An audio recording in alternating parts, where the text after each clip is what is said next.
বাবা মেলাতে আজকে একটা বেলুনও বিক্রি হয় নাই। দাদি তুমি চিন্তা করিও না, সব বেলুন গ্রামে বিক্রি করে দেব।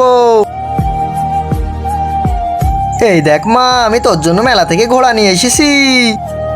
কি বাবা, ঘোড়ায় বসে তো অনেক মজা পাচ্ছি। আরে বাবা, আমার থেকে একটা বেলুন নিয়ে নাও। আরে দাদি, আমি বেলুন কি করব, দেখছেন না কত দামি ঘোড়া কিনে এসেছি আমার মেয়ের জন্য। আঙ্কেল আমাদের থেকে একটা বেলুন নেন।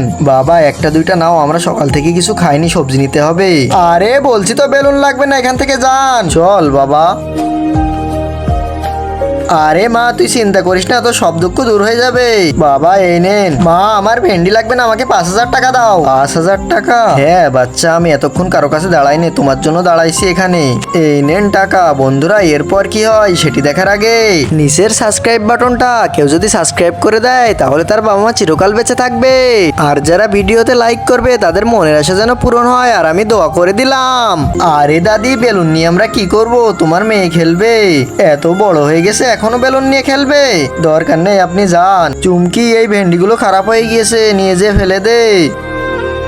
বাবা সবজি কোথায় পাবো এখন? और दादी वो देखो सब्जी। हाँ बेटा उठाओ, चलो बेटा।